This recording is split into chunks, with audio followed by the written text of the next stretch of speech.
Manog Botbot na napagagaling daw ang kanyang mga pasyente kapag natanggal niya sa mga ito ang mga maliliit na bato. Ayon sa isang matandang paniniwala, sa ilang mga probinsya, ang sanhi raw ng ilang mga karamdaman, mga bato sa katawan ng tao na inilagay daw ng mga elemento. Kaya naman may kakaibang pamamaraan ng panggagamot na nagpapalabas daw ng mga batong ito sa pamamagitan lang ng halamang idinidiin sa katawan. Resibo, heto. Tanggal.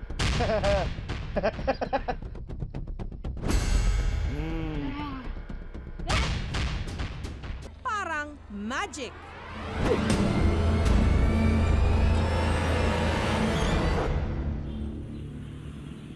Gagamot sa video, tiga barangay Agkalaga sa Kalinog, Iloilo, si Lucia o mas kilala sa tawag na Apa, salitang Hiligaynon para sa pipi. Si Apa kasi, deaf-mute. Sa palengke, dinarayo si Apa ng mga may iniindang sakit. Ang tawag sa pamamaraan ng kanyang panggagamot, pagbotbot o yung pagtanggal ng mga bato.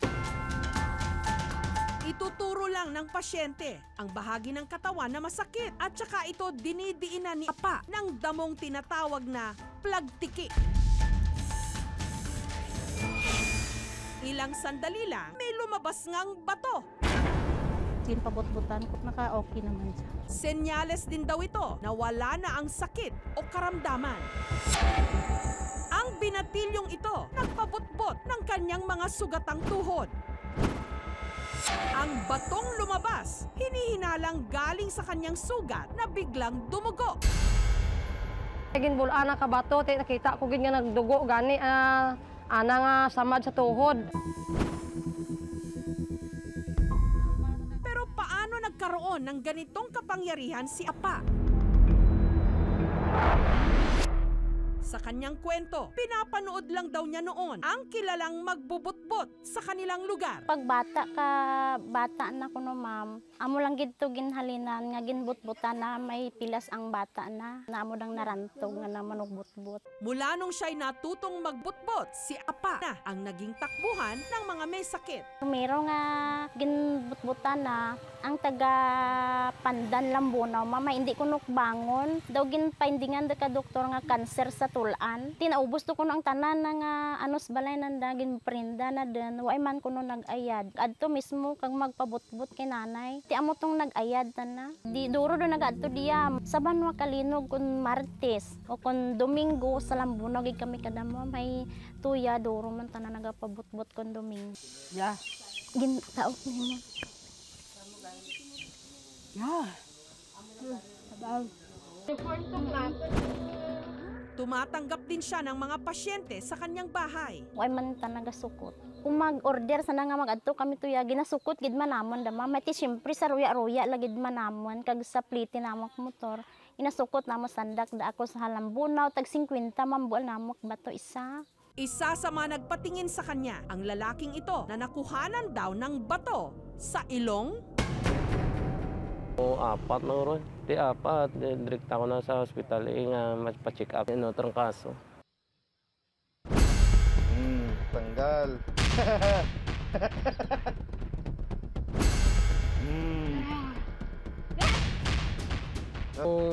Ang sulod sang tanglad, diriyo, daw ginhulag ito sa sulod.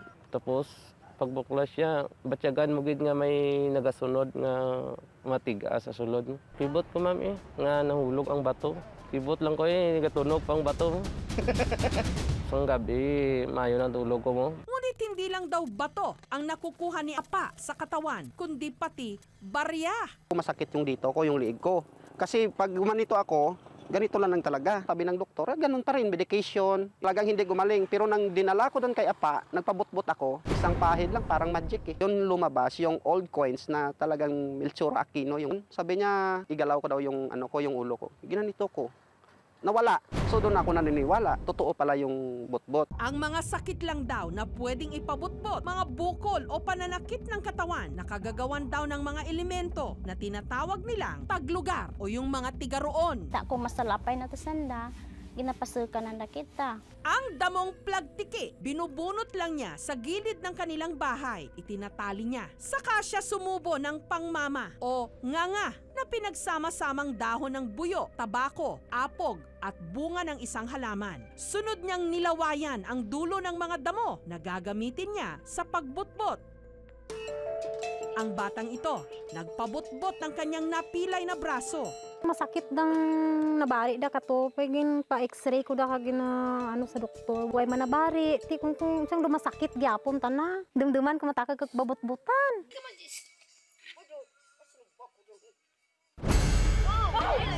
Sa panggagamot ni Apa, may natanggal na isang maliit na piraso raw ng bubog. Bag-ulang do karon ako kita nga botilya nagwa sana nga dang alima. Maano ta na botilya dya sa alima na nga nga. Alang-alang datra masilo da dyan. Ang matandang babaeng ito, bumiyahe pa mula Capiz. Kay gusto ko mag-ayo kay damo ako sang nabatyag bala. Kapila mo na din nga balik man ha?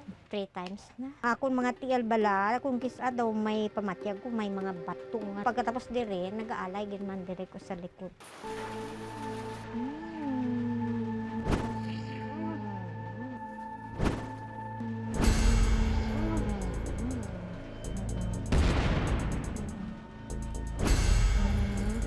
Diyos ko. Oo, kwan.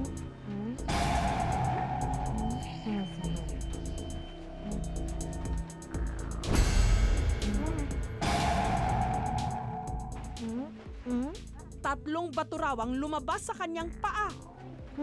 Di umano, may nakaparin daw si Apa na kahoy sa kanyang paa. Kaya pinahiran niya ito ng asin at saka piniga. Diyos ko, Diyos ko. Kahoy ko no sining ni Apa. Kahoy, nagpisik ko no, hambal ni Apa, dire. At meron din daw bubog.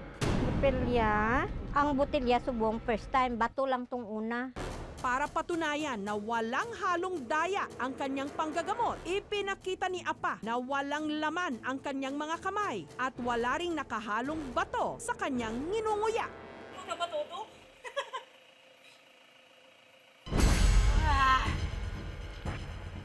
Nantawatan na. Talaga kadlaw kag nagahulog tanay bato. Hindi lahat naniniwala kay Apa at sa kanyang kapangyarihan. 2018, nagagto ko to kay Apa kay masakit ya tuhod ko. May nakuha nga bato, way matipilas kag ang bato nga to, medyo deform nga bato, mabaho kami nama. Paano magbaho ya mi nama his tuhod ko mula tanong halin? Pag uli ko sa may balay, amo mangyapon sakit tuhod ko. Nung gamutin ni Apa ang pasyenteng ito, di umano may lumabas na mga bato. Pero nung reviewin ng aming team ang slow motion ng video ni Apa, nung lumabas na di umano ang mga bato mula sa katawan ng pasyente, saktong nakuha na naman si Apa na may iniluluwang bato.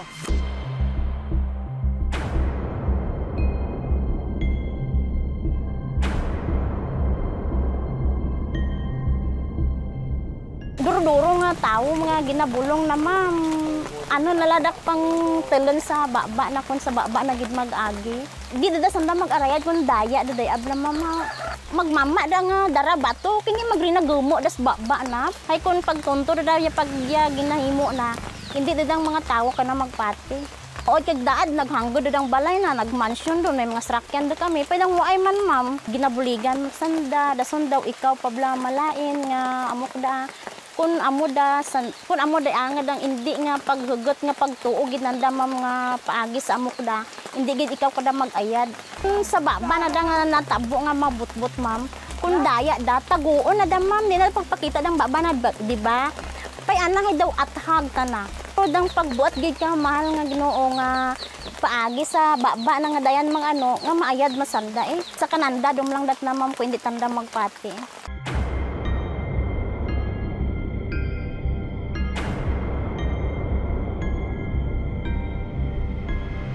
Sabihin natin may bato talaga yung isang pasyente or parang may na-form talaga na mass, meron talagang incision site na pwede talagang labasan ng isang bato. Pero syempre, wala talaga tayo nakitang incision site kaya imposible itong mangyari. For example naman, kung nagkaroon talaga tayo ng contact dun sa kamay na hindi malinis, tapos dun sa skin at pwedeng nagkaroon ng abrasions dito at pwede talagang magkaroon ng sugat, pwede mapasukan ng infection. Ang pinakamarapit diyan namon nga hospital, mga sobra 14 kilometer siguro. Ang tao di mga pigado man, galikaw mo mula sa gastos bla, diyan gid siya na nagauna, ay ti masi mayad malang. Ang hindi maikakaila hanggang sa ngayon sa maraming mga lugar sa ating bansa, lalo na yung mga liblib, hindi naaabot ng serbisyong medikal. Kaya itaga nyo sa bato. Marami sa ating mga kababayan patuloy nakakapit sa alternatibong mga gamutan. Bato-bato sa langit, ang tamaan huwag magagalit. Thank you for watching mga kapuso. Kung nagustuhan niyo po ang videong ito, subscribe na sa GMA Public Affairs YouTube channel. And don't forget to hit the bell button for our latest updates.